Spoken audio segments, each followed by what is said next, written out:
Heyo there, welcome back to this new ASMR video. I hope you're all doing amazing. Today I am, of course, as always, as every time I do these videos, today I'm going to learn to you, and I'm going to whisper to you more precisely how to not give a fuck. Sorry for that language, but you're going to understand why.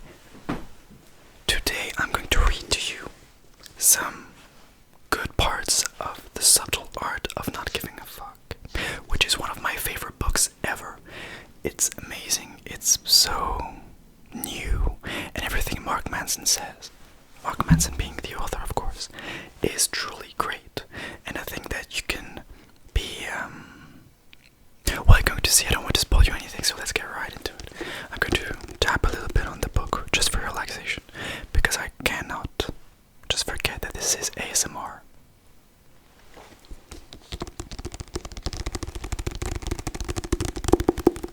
So of course we need a little bit of tapping,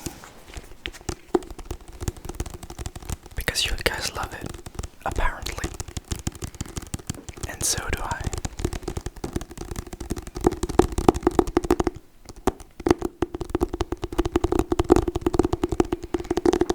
This is just going to be a simple tapping and whispering video, so if you're ready, just relax, breathe in, breathe out, and be ready for this ASMR video to begin.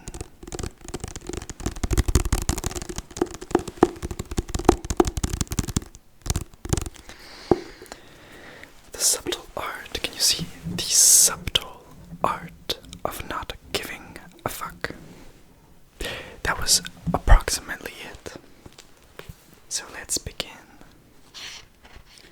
To resume this book, I've got some little phrases right here.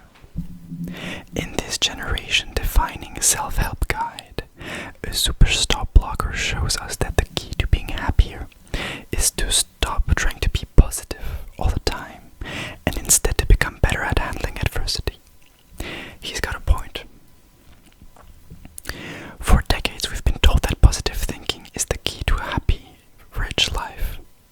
But those days are over. Let's be honest, sometimes things are fucked up and we have to live with it, says Mark Manson.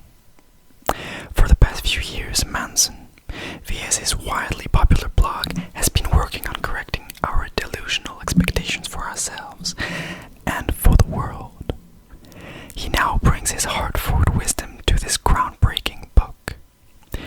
Manson makes the argument, backed by both academic research and well-timed poop jokes, that improving our lives hinges not on our ability to turn lemons into lemonade, but on learning to better stomach lemons. Human beings are flawed and limited. I might do a trigger word video one day. Sorry for all of these pauses, I'm so mindful with this book, it's amazing. As he writes, not everybody can be extraordinary.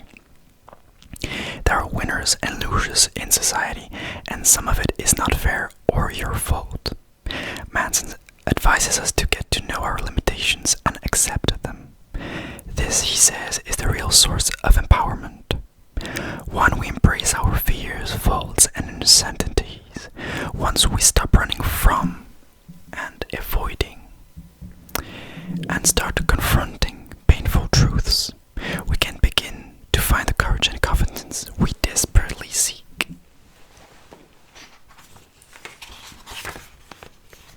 Welcome to the subtle art of not giving a single fuck.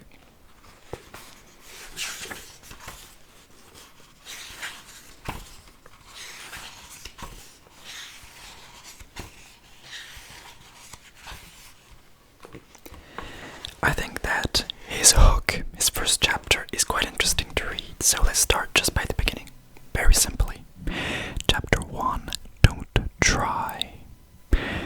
Charles Bukowski was an alcoholic, a womanizer, a chronic gambler, a lout, a cheapskate, a deadbeat, and on his worst days, a poet. He's probably the last person on earth you would ever look to for life advice or expect to see in any sort of self-help.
was 50 after a lifetime of failure and self-loathing. An editor at a small independent publishing house took a strange interest in him. The editor couldn't offer Bukowski much money or much promise of sales, but he had a weird affection for the drunk loser, so he decided to take a chance on him. It was the first real shot Bukowski had ever gotten, and he realized probably the only one he would ever get. Bukowski wrote back to the editor, "I have one of two choices. Stay in the post office, and go crazy, or stay out here and play at a writer and starve. I have decided to starve."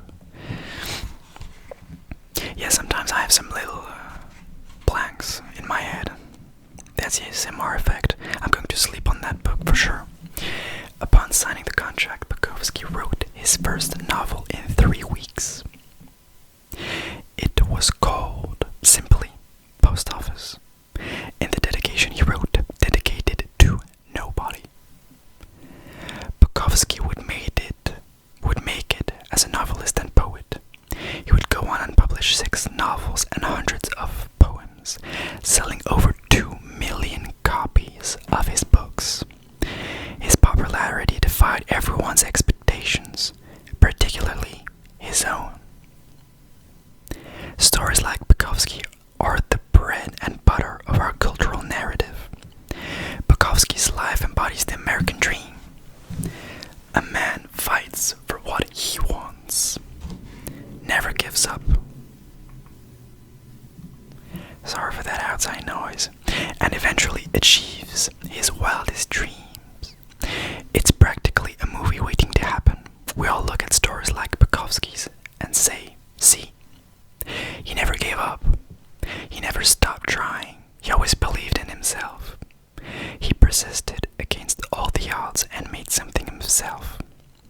It is then strange that on Bukowski's tombstone, the epitaph reads, "Don't try." See, despite the book sales and the fame, Bukowski was a loser. He knew it, and his success stemmed not from some determination to be a winner, but from the fact that he knew he was a loser, accepted it, and then wrote honestly about it. He never tried to be anything other than what he was. The genius in Bukowski's work was not in overcoming unbelievable odds or developing himself into a shining literary light.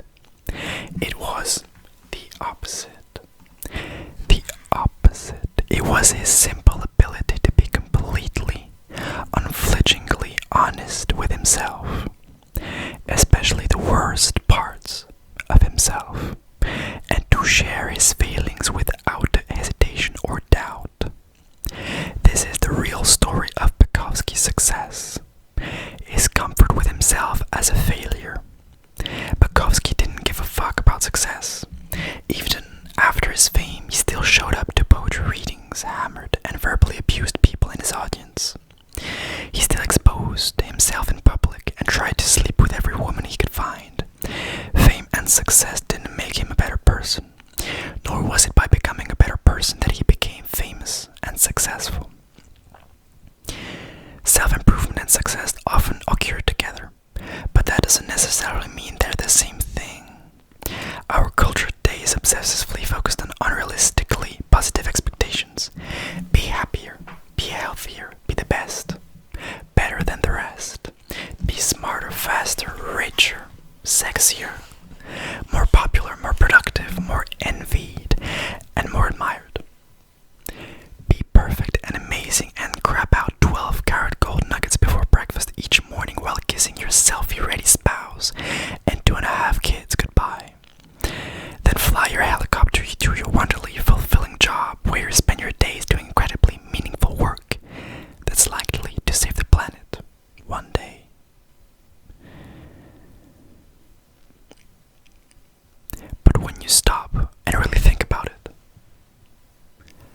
unconventional life advice, all the positive and happy self-help stuff we hear all the time, is actually fixating on what you lack.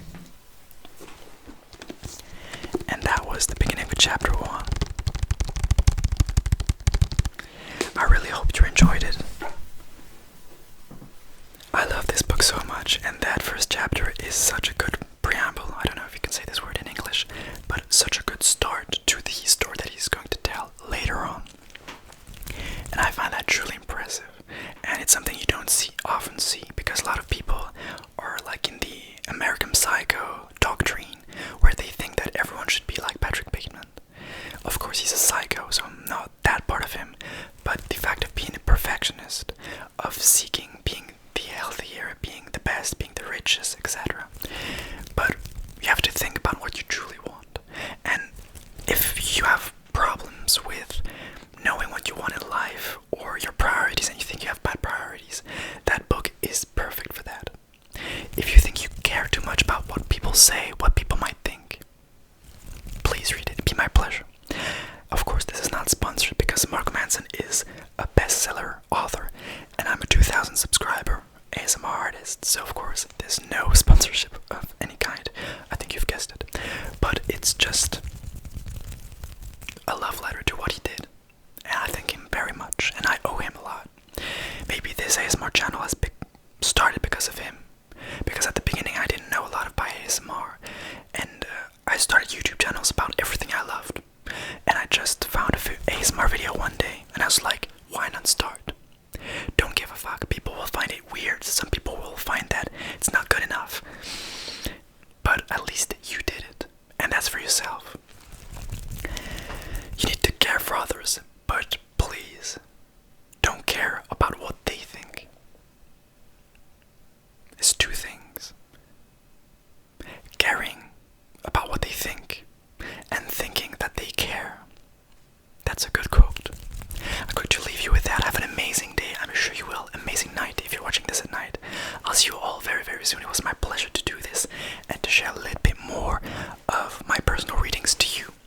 Have an amazing night. Bye bye everyone. Love you.